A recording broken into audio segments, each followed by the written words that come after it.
Halo teman-teman, selamat datang kembali di channel Nilaku. Untuk teman-teman yang baru pertama kali melihat dan menemukan channel ini, jangan lupa untuk diklik like dan subscribe, dan terus dukung channel ini agar bisa berkembang lebih baik lagi dari waktu ke waktu dan dapat secara konsisten memberikan informasi seputar budidaya ikan nila.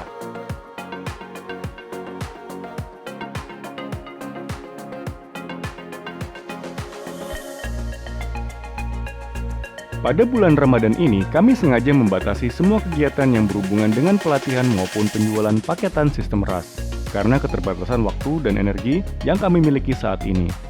Salah satu tawaran yang kami eksekusi kali ini adalah pembuatan paket sistem RAS untuk 4 buah kolam bundar dengan ukuran diameter 150 cm, yang mana si owner sebelumnya adalah salah satu peserta pelatihan budidaya ikan nila dengan sistem RAS yang kami selenggarakan.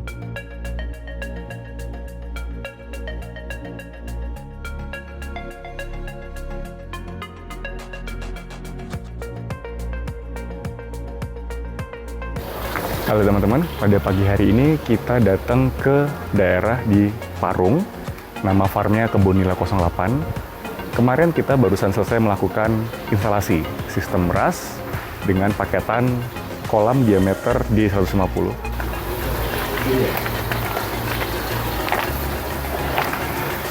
Pagi Pak Yadi. Pagi Mas Angga. Apa kabar? Apa kabar? Alhamdulillah baik. Nah teman-teman, ini Pak Yadi, owner dari Kebun Nila 08. Oke Pak Yadi, kemarin tim kami sudah datang ke sini untuk melakukan instalasi. Betul. Jadi ini teman-teman, kolam diameter 150 cm sebanyak 4 buah, plus filtrasinya. Ini filtrasinya 1, 2, 3, 4, 5, 6, 7 drum. Nah mungkin pertanyaan untuk owner Pak Yadi. Jadi sebelumnya saya mau informasikan Pak Yadi ini salah satu peserta pelatihan budidaya ikan nila dengan sistem RAS batch berapa Pak Yadi? Batch 5. Batch 5, karena udah terlalu banyak batch, saya udah lupa ini batch berapa. RAS action. batch Iya itu, semboyannya itu.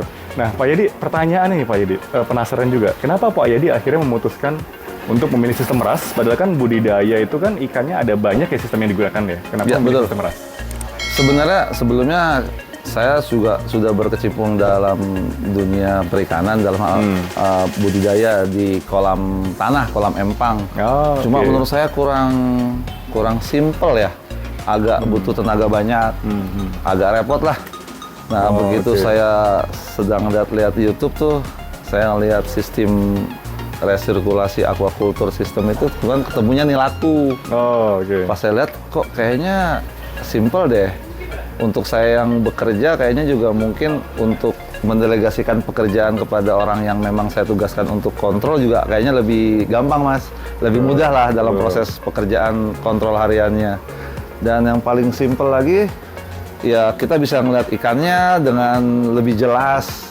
Kemudian proses sampai dengan proses panennya juga menurut saya sih lebih simple ya. Karena semuanya udah main piping, airnya buang, tinggal serok-serok aja lebih Iya, gampang gitu, lebih betul. simpel lah. Kalau di kolam empang tuh kayaknya agak repot banget kita. Iya. Jadi kalau emang dibandingkan head to head sama konvensional memang perbedaannya jauh. Iya, betul. Karena kan kalau sistem RAS ini kan dia hampir 4 kali lipat jumlah tebar pakan. Ya, pada tebarnya. Jadi 1 kubik ini bisa diisi 200 ekor ikan. Terus ekor ikan. Terus yang poin penting di sini teman-teman, Pak Yadi juga masih bekerja sama persis dengan saya. Dan salah satu alasan menggunakan sistem RAS, saya pun juga merasakan demikian, lebih mudah untuk dikontrol dan maintenance. Teman-teman kebayang ya, saya tuh sama Pak Yadi masih sebagai karyawan, Iya. berangkat dari jam 8 Masih pagi, kuliah, pulang benar. jam 5 sore Senin, ya. Jumat, Senin, Jumat. Nggak full. kebayang kalau kita di sela-sela pekerjaan kita harus melakukan sesuatu kontrol air segala macam gitu ya. Oh pasti kita udah nggak ada waktu. Agak Nah, di repot. sistem RAS, kesehatan air ini sudah terjaga karena ada sistem filtrasinya, yang mana kalaupun kita harus melakukan maintenance, itu sifatnya mingguan, jadi tidak setiap hari. Dan itu juga yang mungkin dirasakan oleh Pak Yadi ya. Betul. Memang cara prosesnya lebih simpel dan ya benar tadi, pada tebarnya bisa banyak sehingga kita bisa memproyeksikan kalau kita mau berkecimpung fokus dalam usaha budidaya ikan ini, mungkin bisa mainnya dalam skup yang lebih besar gitu Mas. Betul.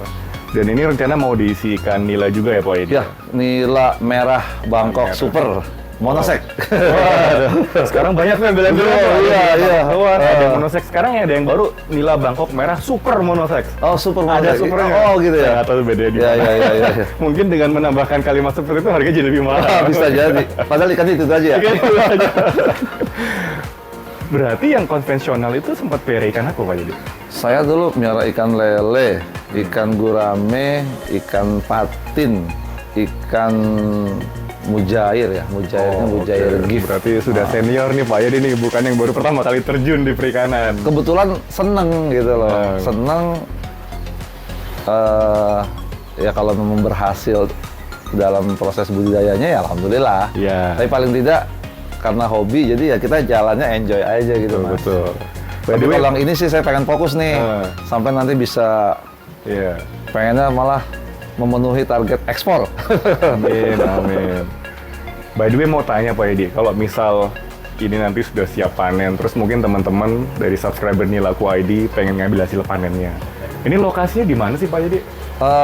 Lokasi kita ada di Kampung Sawah, Desa Jabon,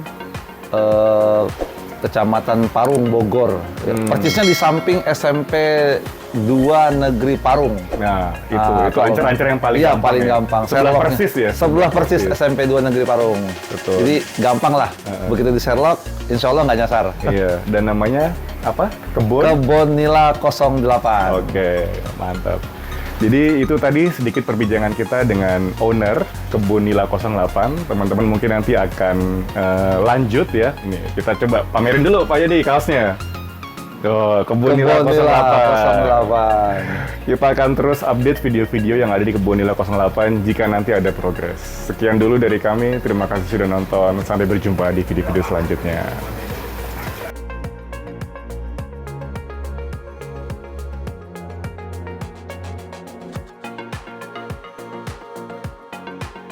Baiklah teman-teman Nilaku, saya rasa itu saja yang bisa saya sampaikan di kesempatan video kali ini. Jika kalian suka dengan konten ini, jangan lupa untuk diklik like dan subscribe dan share agar channel ini bisa berkembang lebih baik lagi dan secara konsisten dapat memberikan informasi seputar budidaya ikan nila. Akhir kata, terima kasih sudah menonton video ini. Sampai berjumpa di video-video selanjutnya.